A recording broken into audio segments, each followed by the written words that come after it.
الحمد لله علي الذات عظيم الصفات سميع السمات كبير الشان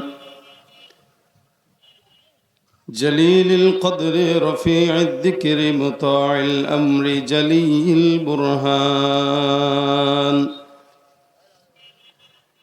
فخيم الاسم عزيز العلم وسيع الحلم كثير الغفران ونشهد أن لا إله إلا الله وحده لا شريك له ونشهد أن سيدنا وسندنا وحبيبنا وحبيب ربنا وطبيبنا وطبيب قلوبنا ومولانا محمد صلى الله عليه وعلى آله وأصحابه وبارك وسلم تسليما كثيرا كثيرا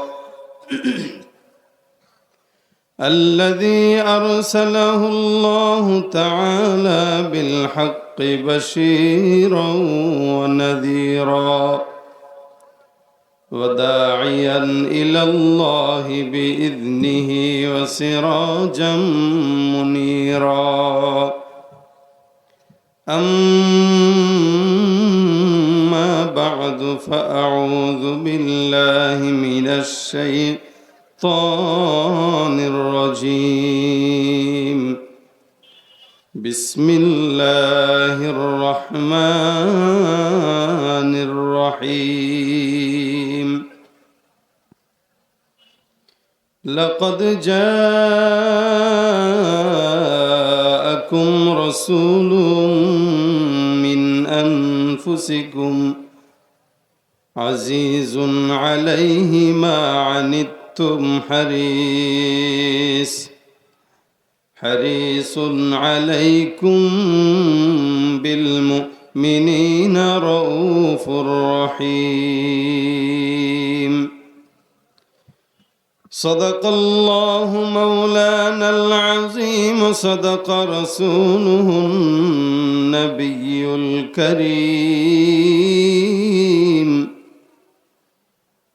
وقال تعالى في شان حبيبه إن الله وملائكته يصلون على النبي يا أيها الذين آمنوا صلوا عليه وسلموا تسليما সকলে আওয়াজ দিয়ে জবান খুলে দুরূদ শরীফ পড়ি আল্লাহুম্মা সাল্লি আলা মুহাম্মাদিন ওয়া আলা আলি মুহাম্মাদ কামা সাল্লাইতা আলা ইব্রাহিম ওয়া আলা আলি ইব্রাহিম ইন্নাকা হামিদুম মাজিদ আল্লাহুম্মা বারিক আলা মুহাম্মাদিন ওয়া আলা আলি মুহাম্মাদ كما باركت على إبراهيم وعلى آل إبراهيم إنك حميد مجيد الحمد لله আল-ইখওয়ান ফাউন্ডেশন পয়লা কালীগঞ্জের উদ্যোগে ষষ্ঠ বার্ষিক ওয়াজ মাহফিল ও হালকা জিকিরের আজকের সম্মানিত সভাপতি প্রধান অতিথি বিশেষ অতিথি সহ দিন প্রিয় ইসলাম প্রিয় ভাইরা আল্লাহ পাক রব্বুল আলামিনের দরবারে লাখো কোটি শুকর যে রব্বুল আলামিন আজকের এই দিনই মজলিসে প্রতিকূল আবহাওয়ার ভিতরেও রহমত দিয়ে এখনো পর্যন্ত বসার তৌফিক দান করেছেন। কালিমাতুশ শুকর আদায় করে সকলে বলি আলহামদুলিল্লাহ। আর একটু জবান খুলে সকলে বলেন আলহামদুলিল্লাহ। আপনারা বহুত সময় ধরে ওলামা ইকরামদের জবান থেকে মূল্যবান আলোচনা শুনছিলেন। আমাদের পরিচিত শ্রদ্ধেয় মুফতি মনিরুল ইসলাম আইয়ুবী সাহেব আমার আগে আলোচনা করছিলেন। এছাড়াও এই এলাকার দেশ বরেণ্য ওলামা একরামরা আলোচনা করেছেন। শুধু ফিনিশিং দেওয়ার জন্য মুখতাসার সময় আমি আপনাদের সামনে বসলাম। আল্লাহ পাক আমার জবান থেকেও ফায়দামূলক কিছু কথা বের করুক, আমলের নিয়তে শোনার তৌফিক দান করুক, বলেন আমিন। এই প্রোগ্রামে গত বছরও এসেছি, আল্লাহ পাক আবার এই বছরেও আমাকে এনেছেন। সুদূর কক্সবাজার ছিলাম গতকাল, আর আজকে সুদূর দুনিয়ার আরেক প্রান্ত ঝিনাইদহ। আবার চলে যাব ঢাকায়। মুহূর্তে মুহূর্তে মানুষের স্থান পরিবর্তন, মানুষ এক জায়গায় সবসময় থাকতে পারে না। তো কষ্ট করে যেহেতু এত দূর সফর করে, প্রায় কক্সবাজার থেকে ঢাকা 400 কিলো, 400-এর উপরে, আর ঢাকা থেকে আপনাদের এই এলাকা 200-এরও উপরে, তাহলে 6 থেকে 650 কিলোমিটার রানিং করার পরে শরীরের অবস্থা কি হইতে পারে এটা আপনাদের ধারণা আছে। আল্লাহ পাক যেন সহজ করে, আর বৃষ্টিও যেন দোয়ার আগ পর্যন্ত না হয়। আপনারা অনেকক্ষণ ধরে বসে আছেন, ক্ষুধা লেগে গেছে আপনাদের মনে হইতেছে নাকি? ক্ষুধা লাগে নাই? তাহলে আওয়াজের ক্ষুধা লেগে গেছে কেন? আওয়াজের অবস্থায় মনে হইতেছে আপনারা যথেষ্ট ক্ষুধার্ত, অথবা আমার উপরে যে কোনো কারণে আপনারা কষ্ট পেয়ে আছেন। আসলেই কি তাই? যদি তাই না হয় জোরে বলেন আলহামদুলিল্লাহ। আমি যতক্ষণ থাকবো আওয়াজ দিবেন ইনশাল্লাহ, এভাবে আওয়াজ দিবেন ইনশাল্লাহ। যদি আপনাদের আওয়াজ ভালো থাকে তাহলে আমি আমার আলোচনা আপনাদের আওয়াজের উপর ভিত্তি করে করব। আর যদি আপনারা দুর্বল থাকেন আমার আলোচনাও দুর্বল হয়ে যাবে। এজন্য আপনারা যতক্ষণ আছেন, আমি যতক্ষণ আছি, আমাকে চার্জ দিয়ে রাখতে পারবেন তো ইনশাল্লাহ? লিল্লাহে তাকবীর, আরো জোরে লিল্লাহে তাকবীর। আমি আপনাদের সামনে একদম ছোট্ট একটি আয়াতে কারিমা তেলাওয়াত করেছি। আমরা এখানে যারা আছি, অনেক মানুষ এখানে আছেন দলের দিক থেকে যারা আওয়ামী লীগ করেন, অনেক মানুষ এখানে আছেন দলের দিক থেকে যারা বিএনপি করেন, অনেক মানুষ এখানে আছেন দলের দিক থেকে যারা জামাত ইসলামী করেন, আবার অনেক ভাই এখানে আছেন যারা চরমোনাই করেন, আবার এছাড়া অনেক ভাই আছে যারা লাঙ্গল করেন। এগুলো হচ্ছে দুনিয়াবি সাময়িক একটা পরিচয়। কি সাময়িক পরিচয়? কথা বুঝেন তো? এগুলো কি পরিচয়? সাময়িক। স্থায়ী একটা পরিচয় আমাদের আছে কিনা? কি সেটা বলেন, আরো জোরে বলেন। এটা স্থায়ী পরিচয়, এটা আমারও স্থায়ী পরিচয়, আপনাদেরও স্থায়ী পরিচয়, প্রত্যেকটা মুসলমানের স্থায়ী পরিচয় এটাই, আমরা মুসলমান।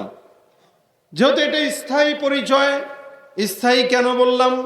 কারণ এটা কবরে গেলেও কাউন্ট হবে। কি বলেন? হাসর মিজান পুলসিরাতেও এটা ধরা হবে। এই জন্য এটা স্থায়ী পরিচয়। মানুষের স্থায়ী বাড়ি কোন জায়গায়? বলেন বলেন। কবর। প্রত্যেকের স্থায়ী ঘর কবর। অস্থায়ী ঘর এই যে 2 তলা বিল্ডিং, এটা অস্থায়ী। কিন্তু মানুষ তার স্থায়ী বাসস্থান ভুলে অস্থায়ীর পিছনে দৌড়ায়। ঠিক যেমন ভাবে মানুষ তার স্থায়ী পরিচয় মুসলমানকে বাদ দিয়ে দলের অস্থায়ী পরিচয়ের পিছনে দৌড়ায়। এই জন্যই বলি, দল করতে পারেন, এটা আপনার ব্যক্তিগত বিষয়, কিন্তু স্থায়ীভাবে আপনার পরিচয়, যেটা দুনিয়াতেও কাজে লাগবে, আখিরাতেও কাজে লাগবে, জান্নাতেও কাজে লাগবে, সবচেয়ে বড় পরিচয় আমরা সবাই, জোরে বলেন আমরা সবাই। সুতরাং আমার কাছে সম্পদ নাই, কোনো সমস্যা নাই। আমার কাছে চাকরি নাই, কোনো সমস্যা নাই। আমার কোনো দল নাই, কোনো সমস্যা নাই। সারা দুনিয়ার মানুষ আমার বিরুদ্ধে, কোনো টেনশন নাই, যদি আমার কাছে ঈমান আর ইসলামের মতো গুরুত্বপূর্ণ সম্পদ থাকে। কথা বলেন ঠিক কিনা? নাই বা পেলাম অর্থ ঘড়ি, নাই বা পেলাম ঘর, নাই বা পেলাম সুখের দেখা, হোক না আপন পর। পথের ধুলায় জীবন আমার হোক ধূসর মলিন, অনাহারে অনাদরে যাক না কেটে দিন, তবু দুঃখ আমার নাগাল কভু পাবে না হৃদয়। সব হারালেও তাও করি না নিঃস্ব হবার ভয়। আমি মুসলমান, আমার ধন হলো ঈমান, ঈমানি নূরের রৌশনীতে দৃপ্ত আমার প্রাণ। ঠিক না ঠিক? আমরা সবাই কি মুসলমান? আরো জোরে বলেন মুসলমান। এই জন্য আল্লাহ পাক বলেন, কবরেও যখন আসবা তোমরা অন্য কোন দলীয় পরিচয়ে এসো না। একমাত্র পরিচয় কি? লা তামুতুন্না ইল্লা ওয়া আনতুম মুসলিমুন। আল্লাহ পাক রব্বুল আলামিন বলেন, যদি আসতে হয় মুসলমান হয়ে ঢুকো, এখানে মুসলমান হও এবং ওখানেও মুসলমান থাকো। এক জায়গায় মুসলমান করার কথা বলেন নাই। আর এই মুসলমান জাতিকে আল্লাহ পাক উত্তম একজন রাহবার দিয়েছিলেন, সেটি হচ্ছেন মুহাম্মদুর রাসূলুল্লাহ সাল্লাল্লাহু আলাইহি ওয়াসাল্লাম। সাল্লাল্লাহু আলাইহি ওয়াসাল্লাম কত দামি রাহবার, কত দামি পয়গম্বর। একবার শুধু নামটা যে নিলাম আমরা, যে সাল্লাল্লাহু আলাইহি ওয়াসাল্লাম পড়ছে, রহমত কয়বার হয়েছে? কথা বলে না, কয়বার হয়েছে রহমত? জানেন না? কথা কয় না। স্টেজে দুর্বল আমার জনগণ হবে কি? স্টেজে এমন লোক বসাবেন যেগুলো এখানে দাঁড়ায় এক তকবীর দিয়ে সবগুলোর গরম করবে। সবার চোখে ঘুম, চোখে ঘুম সবগুলার। এই রাসূল বলেন, মান সাল্লা আলাইয়া সালাতান ওয়াহিদা সাল্লাল্লাহু আলাইহি আশার। কেউ একবার যদি দুরূদ পড়ে আল্লাহ পাক 10টা রহমত নাজিল করেন। এটা অন্য কোন নবীর বেলায় বলেছিলেন? আপনাদের মনে আছে? জানেন কেউ? বলেন নাই। আচ্ছা, আল্লাহ পাক কি কোনো আমল করা লাগে, ইবাদত করা লাগে আল্লাহর? আল্লাহ পাক কি কখনো জিকির করেন? আল্লাহ পাক কি কখনো তাসবিহ নিয়ে ঘুরেন? আল্লাহ পাক কখনো কোরআন তেলাওয়াত করেন? কখনো রোজা রাখছেন? না, কিচ্ছু না। কারণ উনি ইবাদতের ঊর্ধ্বে, ইবাদতের ঊর্ধ্বে। আল্লাহ পাক ইবাদতের ঊর্ধ্বে, লেকিন এক জায়গায় এসে আল্লাহ পাক নিজে ইবাদতে মগ্ন হয়েছে উনার ভালোবাসা থেকে। সুবহানাল্লাহ। আল্লাহ পাক বলেন, ইন্নাল্লাহা ওয়া মালাইকাতাহু ইউসাল্লুনা আলান নবী, ইন্নাল্লাহা ওয়া মালাইকাতাহু ইউসাল্লুনা আলান নবী ইয়া আইয়ুহাল্লাযীনা আমানু সাল্লু আলাইহি ওয়া সাল্লিমু তাসলিমা। এই জায়গাটা আল্লাহ পাক রব্বুল আলামিন বলেন, ইন্নাল্লাহ, আল্লাহ পাক এই জায়গায় তাকিদ দিয়া বলেন, নিশ্চয়ই আল্লাহ এমন একজন কুদরতওয়ালা রব, যেই রবের অন্য কোনো ইবাদত দরকার নাই, যেই রবের অন্য কোনো ইবাদত আমল জিকির দরকার নাই। এই জায়গায় আল্লাহ পাক বলেন, ইন্নাল্লাহা ওয়া মালাইকাতাহু ইউসাল্লুনা আলান নবী। নিশ্চয়ই আল্লাহ একা নয়, আল্লাহর সঙ্গে আল্লাহর সব ফেরেশতারাও এই জায়গায় যুক্ত। আল্লাহ পাকের সঙ্গে সকল ফেরেশতাদেরকেও মিলান। তারপরে আল্লাহ পাক বলেন, ইউসাল্লুনা আলান নবী। এরা সবাই মিলে, অন্য কোন নবী নয়, আদম পয়গম্বর নয়, নূহ পয়গম্বর নয়, জাকারিয়া নবী নয়, মুসা নবী নয়, ইব্রাহিম নবীও নয়, দানিয়াল নয়, ইউনুস নয়, ইউসুফ নয়, এবার ইদ্রিস নয়, ইয়াকুব নয়, একমাত্র মুহাম্মদুর রাসূলুল্লাহ সাল্লাল্লাহু আলাইহি ওয়াসাল্লাম।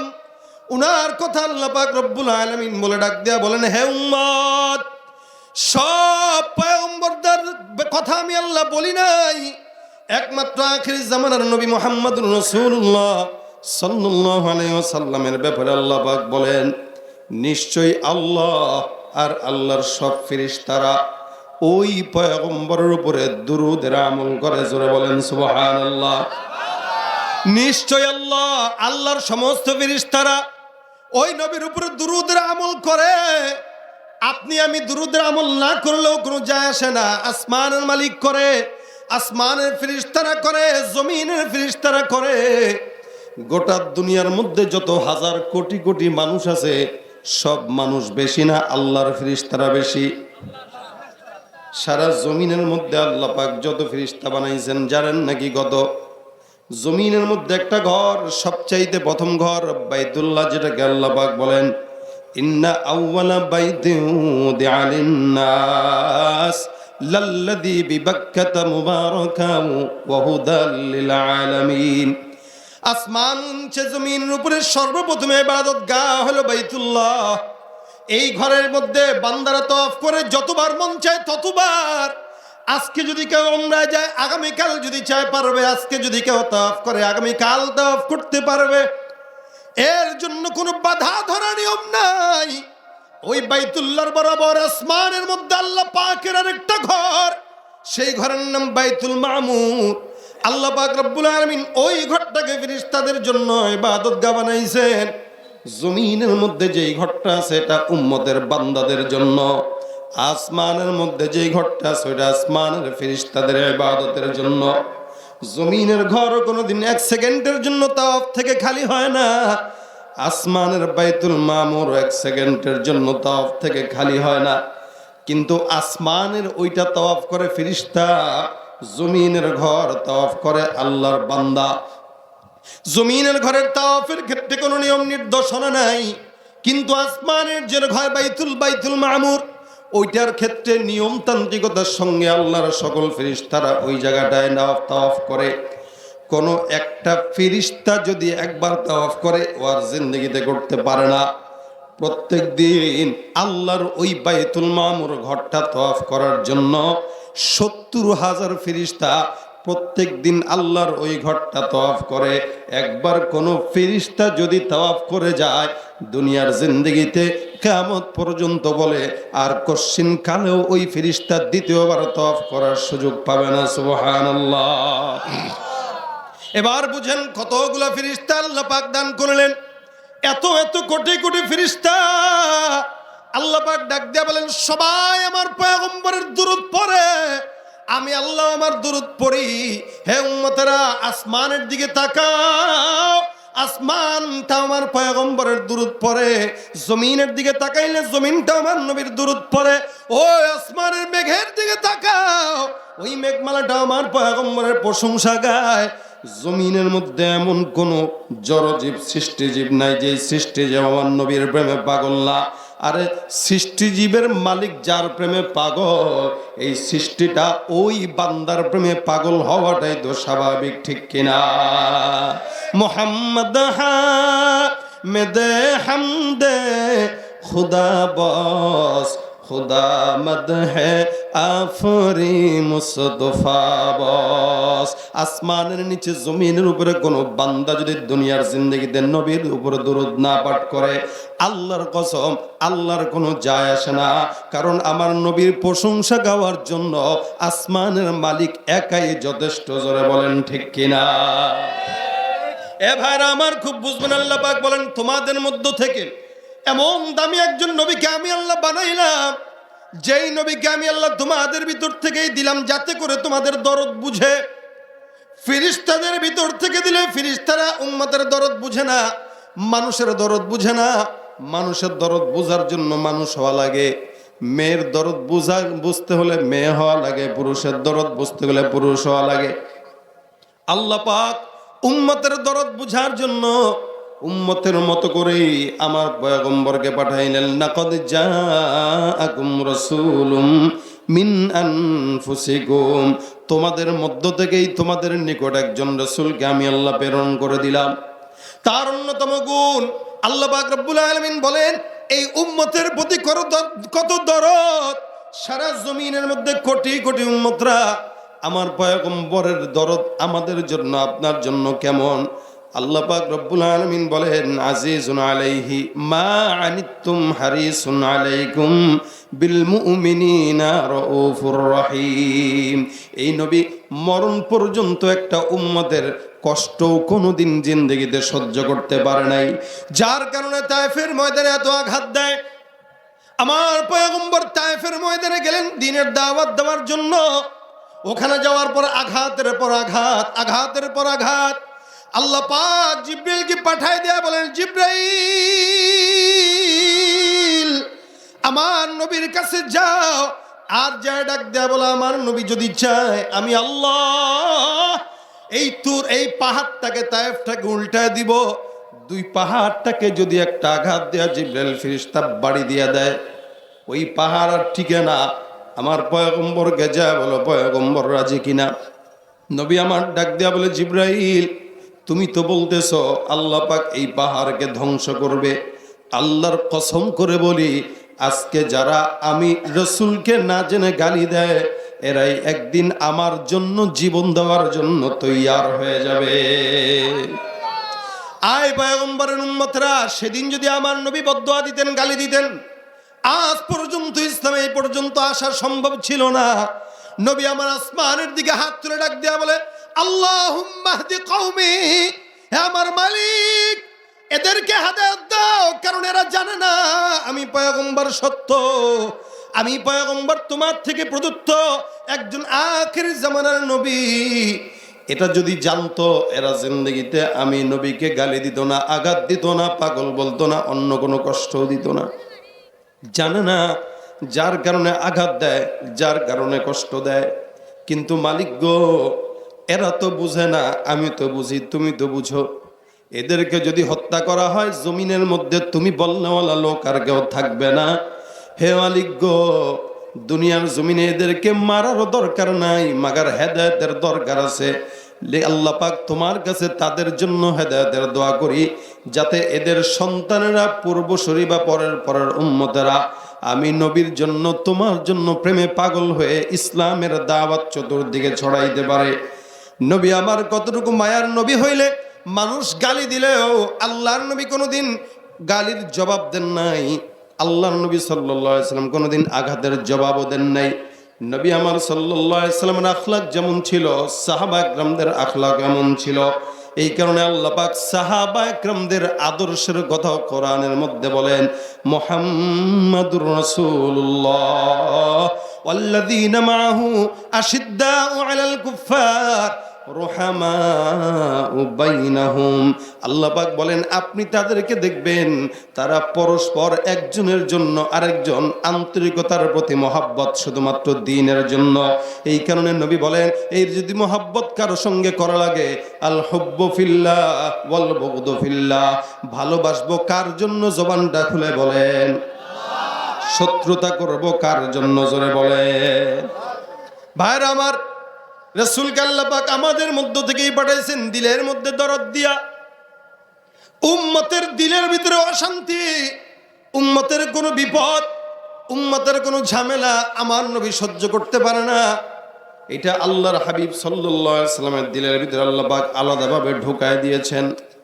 যদি এই নবীকে আল্লাহ পাক এতটুকু মহাব্বত না দিতেন, মায়া না দিতেন, দুনিয়ার জমিনে একটা মক্কার কাফেররাও কোনোদিন টিকতেও পারতো না। আর হিন্দার মতো মানুষও কোনোদিন ইসলামের ছায়া তলে আসতে পারতো না। এত অন্যায় করার পরও রাসূল করিম সাল্লাল্লাহু আলাইহি সাল্লামের খুলুকে হাসানা ছিল এইটা, বাস ক্ষমা মাফ ঘোষণা করো, নয়তো মক্কা বিজয় নবী করিম সাল্লাল্লাহু আলাইহি সাল্লাম কোনোদিন যে সমস্ত কাফেররা রাসূলকে আঘাত দিতে দিতে মদিনায় হিজরত করতে বাধ্য করেছে, এদেরকে রাসূল তো কোনোদিন মাফ করার কথা না। রাসূলের ভিতরে মাফের যে যোগ্যতা, এটা আল্লাহ পাকের যোগ্যতা আল্লাহ রাসূলের ভিতরে ঢুকায় দিয়েছেন। সুবহানাল্লাহ। মহাব্বতটা আল্লাহর ভিতরেও আছেন, ভালোবাসাটা আল্লাহর ভিতরেও, কিন্তু কতটুকু জানেন? আর রাসূলকে আল্লাহ পাক শুধু রাসূল নয়, গোটা জমিনের মধ্যে মহাব্বত, প্রেম, ভালোবাসা, এটা আল্লাহ পাক যখন বানান, এটা সাধারণ কোনো বস্তু নয়। এটাকে আল্লাহ পাক রব্বুল আলামিন বানানোর পরে 100 ভাগে ভাগ করলেন। 100 ভাগের 1 ভাগটা মহাব্বত আল্লাহ পাক মায়া দিয়া, দয়া দিয়া সারা জমিনের মধ্যে ছড়ায় দিলেন। 1 ভাগ মহাব্বত আল্লাহ পাক ইনসানের মধ্যে দিলেন, জিন্নাতের মধ্যে দিলেন, ফেরেশতার মধ্যে দিলেন, সৃষ্টিজীবের মধ্যে দিলেন, গোটা জমিনের মধ্যে দেয়। আর থাকে কয় ভাগ? 99 ভাগ।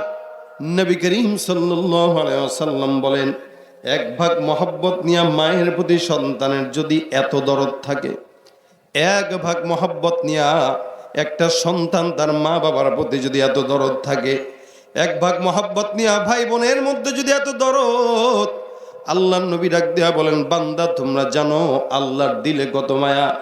আমার রব্বুল আলামিন বাকি 99 ভাগ মহব্বত শুধুমাত্র তার দিলের মধ্যে ঢুকায় রাখছেন। কেন? এই গুনাহগার বান্দাকে ক্ষমা করে আল্লাহর জান্নাতের জন্য বাকি 99 ভাগ মহব্বত আল্লাহ তার দিলে ঢুকায় দিয়ে রাখছেন। সুবহানাল্লাহ। এত মহব্বত আল্লাহ পাক তার দিলে রাখছেন, অন্তরে রাখছেন, শুধুমাত্র আপনার মতো আমার মতো নালায়েক বান্দাকে মাফ করার জন্য। নবী করিম সাল্লাল্লাহু আলাইহি ওয়াসাল্লামের কারণে মাফের ঘোষণা দিতেন, বান্দারা মাফ করে দাও। এই জন্য আল্লাহ পাক বলেন, খুদিল আফওয়া ওয়া'মুর বিল উরফি ওয়া আ'রিদ আনিল জাহিলিন। তোমরা ক্ষমা করা শিখো। আল্লাহ পাক রব্বুল আলামিন বলেন, ক্ষমা তো করবা, আর জাহেলদের কাছেও যাওয়া যাবে না, কারণ জাহেলদের কাছে যাবা উল্টা পাল্টা কথা বলবে, রাগ উঠবে, ক্ষমা করতে মন চাবে না। ক্ষমা করবা তখন যখন জাহেলের কাছেও যাবা না, দূর থেকে অন্যায় করছে, বাস যাক মাফ করে দিলাম। নবী করিম সাল্লাল্লাহু আলাইহি ওয়াসাল্লামকে আল্লাহ পাক ক্ষমার গুণ দিলেন, দয়া দিলেন, মহব্বত দিয়ে দিলেন, যার কারণে উম্মতের প্রতি দয়া করে। কোন একদিন পয়গম্বর উম্মতের প্রতি কত দরদওয়ালা নবী ছিলেন, ছোট্ট ঘটনা শুনলেই বুঝবেন। রাসূল করিম সাল্লাল্লাহু আলাইহি ওয়াসাল্লাম একদিন যান, কবরস্থানের পাশে দিয়া আগায় কয়েকটা কবর। রাসূল অভ্যাস ছিল কোন সময়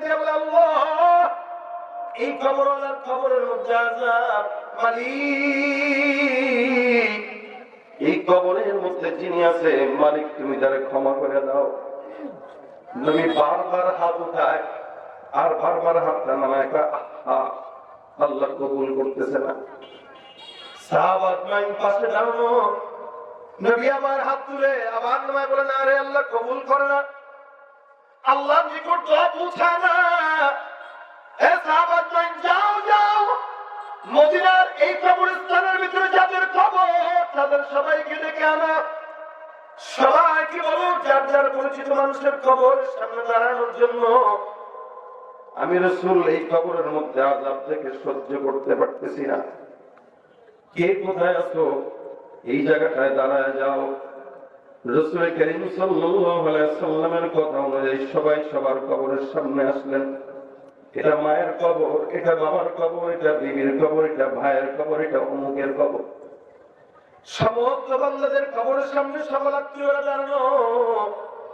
এই কবরটা একা, এটার পাশে কেউ নাই। নবী করিম আরো ফেরেশতান সাহাবাদেরকে ডাক দিয়ে বলে, তোমরা জানো এই কবরটা কার? এই কবরের সামনে তো কেউ আসে না, কবরটার মধ্যে অনেক আযাব। আমি নবী নিজে দোয়া করতেছি, লেকিন আমার দোয়াও আসমানের রব কবুল করতেছে না। একজন আখিরি জামানার পয়গম্বর, দোজাহানের সরদার, আকায়ে নামদার, যিনি কিয়ামতের মাঠে সুপারিশ করে হাসর থেকে বান্দাকে জান্নাতে ঢুকাইবেন, এমন একজন নবীর দোয়া আল্লাহ কবুল করে না। বুঝতে হবে অপরাধটা বিশাল বড় মারাত্মক। নবী করিম সাহাবাত মাইন্ডের দিকে তাকায় থাকতে বলে, সাহাবাত মাইন্ডে এই কবরের দোয়া কবুল হয় না। এই কবরের সামনে এমন কে আছে, তাকে ডাক দাও। আমি নবী দেখতে চাই এই কবরওয়ালার অন্যায় কতটুকু হয়েছে।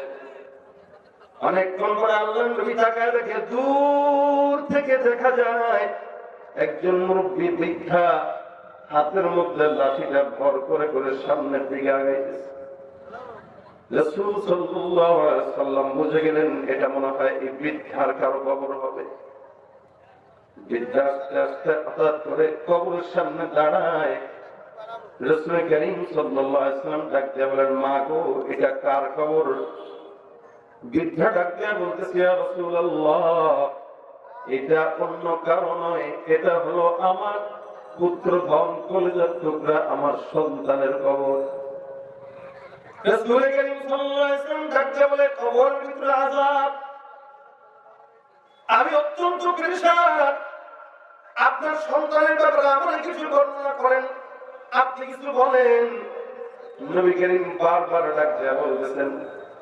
মহিলা আল্লাহ রাসূলের জবান থেকে এই শব্দ শোনার পর ডাক দেয়া বলে, ইয়া রাসূলুল্লাহ, আমি অত্যন্ত খুশি হইলাম আমার সন্তানের কবরের মধ্যে আযাব হওয়ার কারণে।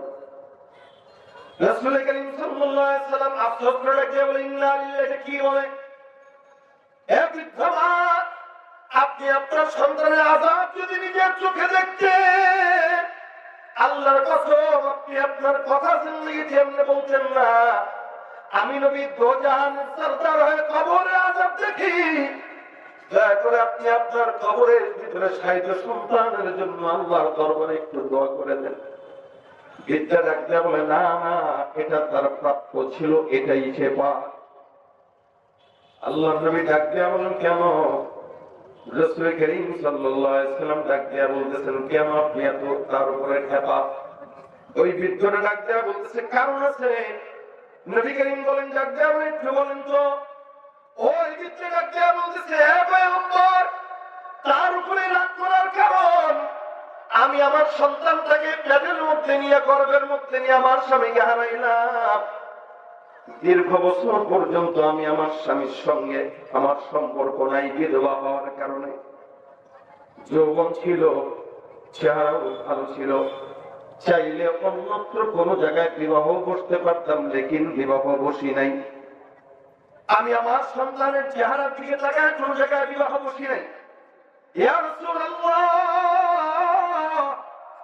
আমার দিলের ভিতরে একটাই কথা, আমি আমার সন্তানকে মানুষের মতো মানুষ বানাইব। আমার সন্তান আমার জন্য বড় হলে দোয়া করবে, আমি আমার সন্তানের উসিলায় জান্নাতে যাব। আমি আমার সন্তানকে লালন পালন করতে করতে এক প্রকার এক সময় বড় করলাম। বিবাহর পিড়িতে কোনোদিন দ্বিতীয়বার বসি নাই। আরবের মহিলাদের বিধবা হওয়ার পর বিয়ের জন্য আরো বেশি দাম হয়ে যায়। আমি চাইলে অন্যত্র বসতে পারতাম, কিন্তু বসি নাই সন্তানের মহাব্বতে। আমার ছেলে বড় হওয়ার পর আমি তাকে পছন্দের মেয়ে অনুযায়ী দেখে বিবাহ দিলাম। বিবাহের পর আমার সন্তানের আচরণ একটু একটু চেঞ্জ হতে লাগলো। ইয়া রাসূলুল্লাহ, আমি একদিন তাকায় দেখলাম আমার সন্তান বিকেল বেলা ঘরের মধ্যে আসলো। রাত্রিবেলা ঘুমের আগে আমার সন্তানের কানে কানে আমার বিবি জানি কি বললাম, এতটুকুই দেখলাম। আমার সন্তানকে আর দেখতে দেরি করলাম না, বিবির কান মুখ থেকে কানে কথা শোনার সাথে সাথে আমি মাকে ওই ঘর থেকে পিটাইতে পিটাইতে ওই রাত্রিবেলা বের করে বাহিরে ফেলে আসছে। ইয়া রাসূলুল্লাহ, আল্লাহর কসম, আমি যে সন্তানের জন্য পেটের মধ্যে যে সন্তানকে নিয়ে কষ্ট করলাম, যার কারণে নবী বলেন, তোমরা তিনবার মায়ের খেদমত করো। সাহাবীরা কি বলেন? সুম্মা মান, রাসূল বলেন উম্মুক, সুম্মা মান, রাসূল বলেন উম্মুক, সুম্মা মান, রাসূল বলেন উম্মুক। তিনবার আল্লাহর নবী মায়ের কথা বলছেন, কারণ আছে।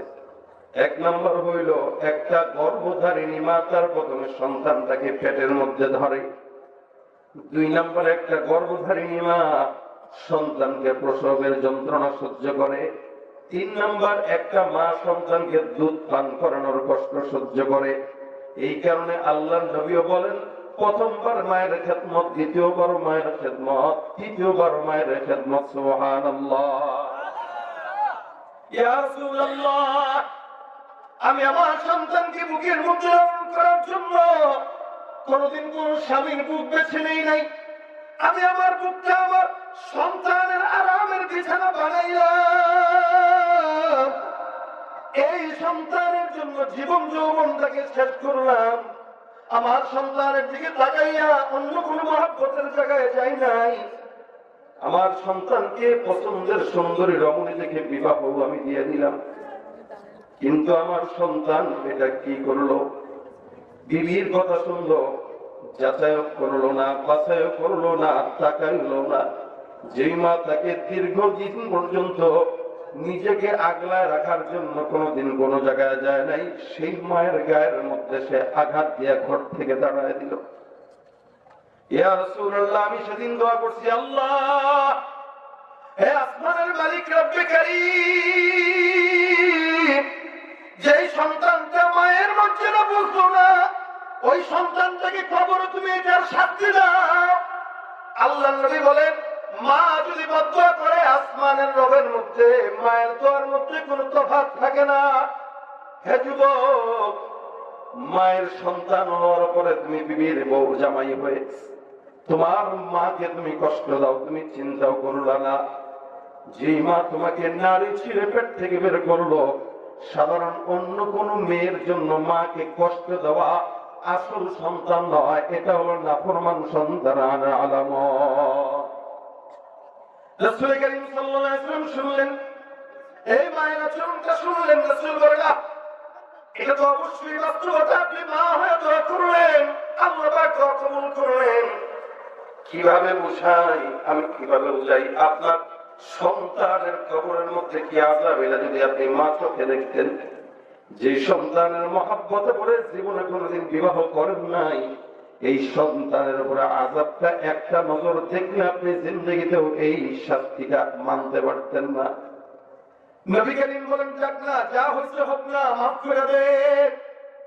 আল্লাহ নবীর কথা শোনার পর মা ডাক দিয়ে বলেন, না না রাসূল, আমি গেলাম। নবী আমার ডাক দিয়ে বলেন, আসমানের মালিক, এই মায়ের কবরের মধ্যে কবরের আযাবটা দেখা দাও। একটা নজর মাঝে একটু সন্তানের কবরের আযাব দেখুক। আল্লাহ নবী দোয়া করলেন, আসমানের মালিক দোয়াটাও কবুল করে নিলেন। মালিক আল্লাহর নবীর কথা শুনে মায়ের মধ্যে কাষ্ঠগুলো দিয়া মাকে সন্তানের কবরের আযাব দেখায় দিলেন। মা সহ্য করতে না পারে চিৎকার দিয়া মা বেহুশ হয়ে পড়ে গেল। নবী করিম ডাক দিয়ে আবার উঠাইলেন। ওই মাটাকে ডাক দিয়ে বলেন, কি ব্যাপার, বেহুশ হইলেন কেন? মা ডাক দিয়া বলেন, ইয়া রাসূলুল্লাহ, আল্লাহর কসম, আমি সহ্য করতে পারি না। একটা সন্তান হওয়ার পর এত কষ্ট করে যে সন্তানের জন্য যদি কোনোদিন স্বামীকে গ্রহণ করতে না পারি, ওই সন্তানের কবরের আযাব আমি মা হয়ে কেমনে সহ্য করি? ইয়া রাসূলুল্লাহ, আপনার কাছে আকুল মিনতি, আপনার পয়গম্বর আমার সন্তানের জন্য দোয়া করেন, আল্লাহ যেন তারে মাফ করে দেয়। নবী করিম সাল্লাল্লাহু আলাইহি ওয়াসাল্লাম ডাকতে আসমানের মালিক, মাটাও মাফ করে দিচ্ছে, আল্লাহ এই সন্তানদের তুমিও মাফ করে দাও, কবরের আযাব বাদ দিয়া দাও। আল্লাহ নবী যখন দোয়া করলেন, রাসূল করিম কিছুক্ষণ পর কবরের দিকে দাঁড়াইলেন, তাকায় দেখেন, রাসূল অন্তরের দৃষ্টি দিয়া দেখেন আল্লাহ পাক রব্বুল আলামিন মা মাফ করার সঙ্গে সঙ্গে বান্দার কবরের আযাব সাথে সাথে মাফ করে দিছে।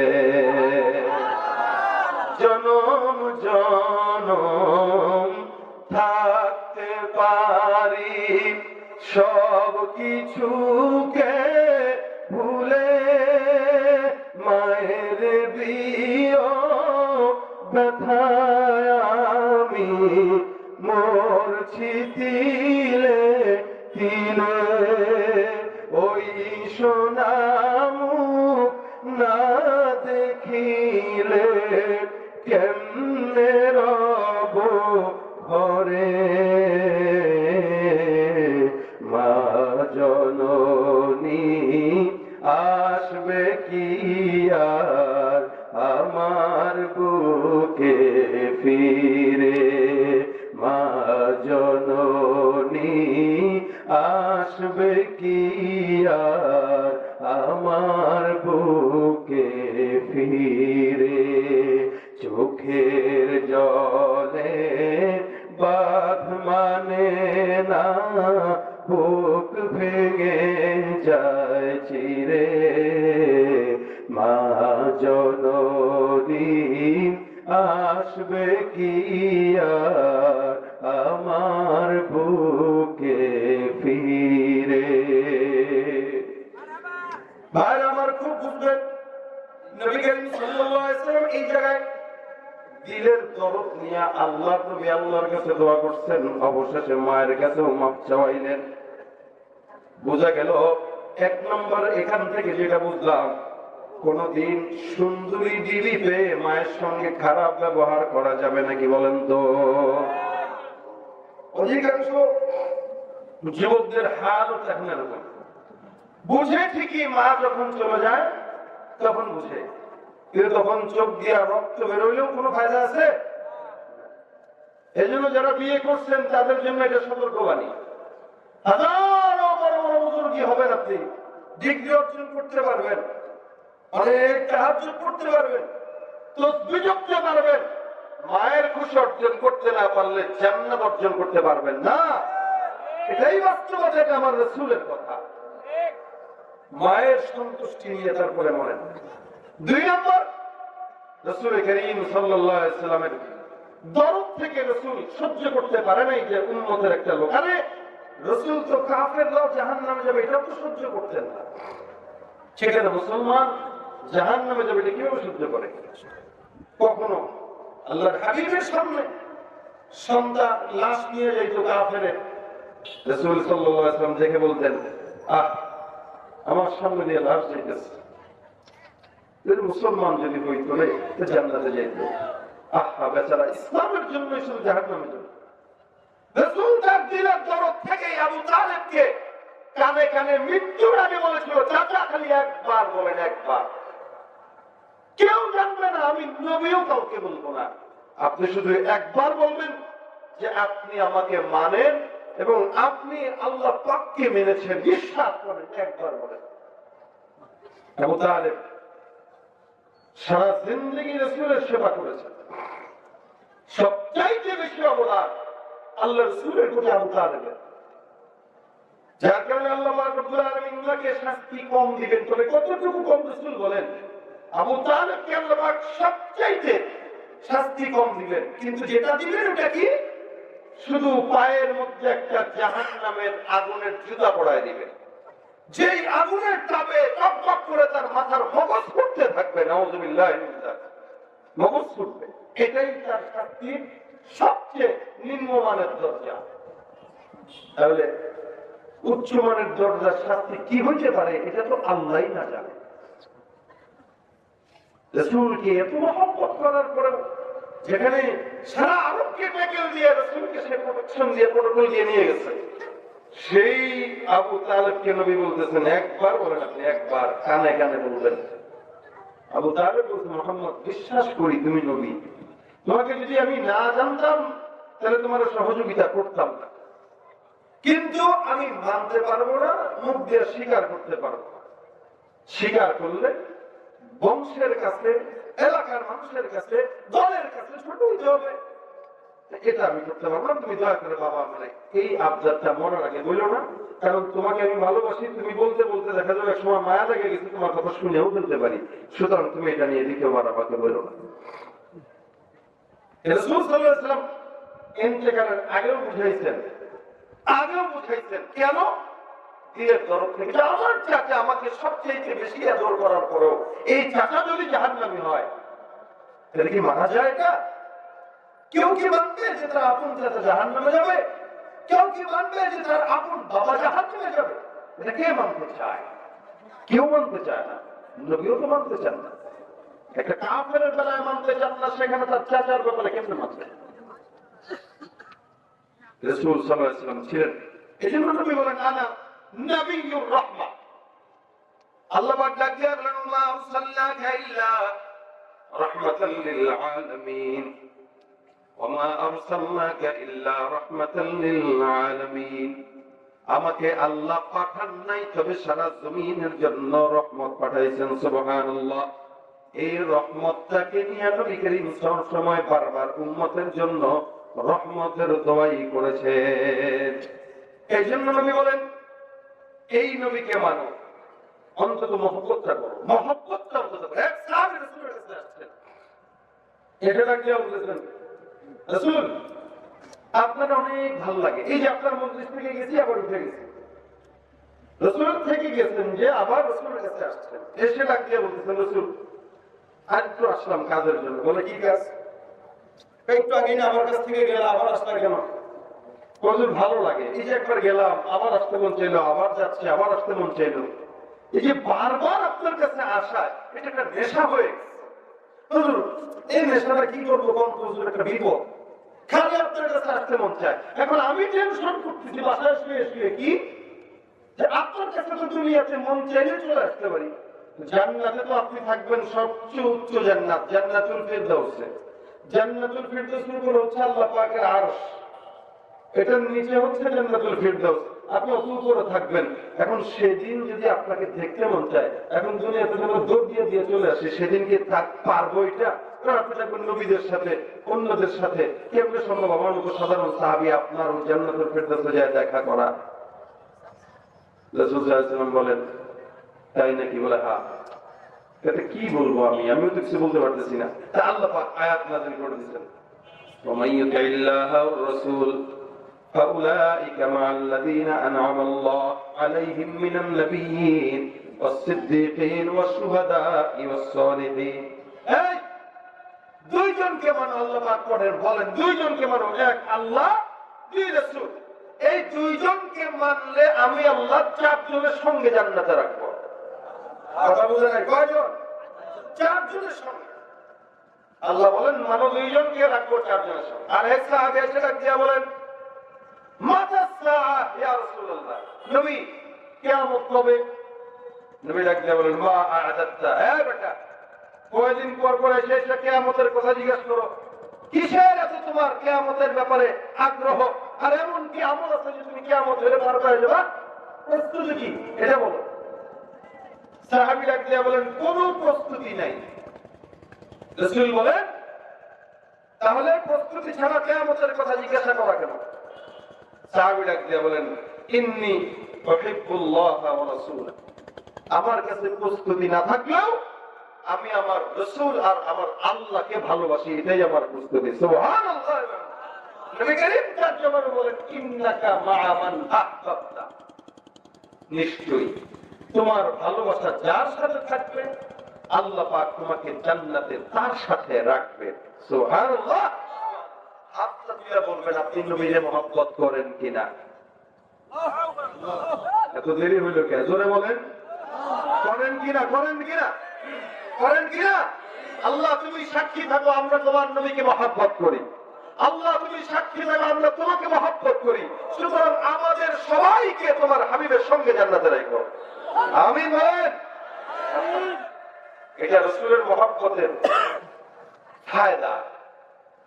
কিয়ামত কবে এটা জিজ্ঞেস করা বাদ দেন। রাসূল তো বলেন, বুইস্তু আনা ওয়াস সাআ কাহাতাইন, আল্লাহ পাক আমার এমন সময় পাঠাইছেন যে আমার আর কিয়ামতের মাঝে এতটুকু পার্থক্য, অর্থাৎ কোনো পার্থক্যই নাই, ফারাকই নাই। আমারে পাঠানোটাই কিয়ামতের সবচেয়ে বড় আলামত। রাসূল আসছেন, কিয়ামতের আলামত শুরু হয়ে গেছে। অলরেডি আমরা আখিরের জামানা আছি, শেষ জামানা, গালিগালাজের জামানা, ফাসাদের জামানা, হিংসার জামানা, সন্ত্রাসীর জামানা, সুদ ঘুষের জামানা, জেনা ব্যভিচারের জামানা, গুনাহের জামানা, ফিতনার জামানা, সমস্ত অন্যায় একসঙ্গে যে মুহূর্তটায় আছে ওইটা এই সময় পর পর যদি কেউ বলেন কিয়ামত এখনো অনেক দূরে, তাহলে আর কিছু বলার নাই। যেখানে ১,৫০০ বছর আগে রাসূল বলেছেন আনা ওয়াস সাআ কাহাতাইন, সেখানে আমরা ঠেলে ঠেলে কিয়ামতকে পিছনে পাঠাইতেছি, অথচ নিজেও বুঝতেছি না যে আমি নিজেই কিয়ামতের আলামত, নিজেই বুঝতেছি না। আমরা এক একজন কিয়ামতের আলামতকে বহন করতেছি আর সমাজে ভুগতেছি। মাআযাল্লাহ, আল্লাহ মাফ করুক। যারা বলেন আমিন।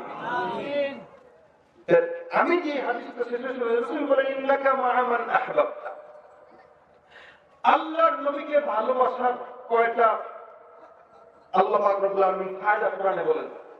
একটা হলো ওয়া ইন তুতিউহু তাহতাদু, আল্লাহ পাক ডাক দেয়া বলেন ওয়া ইন তুতিউহু তাহতাদু, যদি তার ইতাআত করো হেদায়েত প্রাপ্ত হয়ে যাবে। আল্লাহু আকবার। কি হবে? কি হবে? হেদায়েত প্রাপ্ত। আর আমি বলি আমি হেদায়েত প্রাপ্ত আছি, নামাজ তো পড়ি, দুই দাড়ি তো রাখছি, টুপি তো রাখছি। হ্যাঁ, দাড়ি টুপি রাখলে কি হেদায়েত প্রাপ্ত হয়?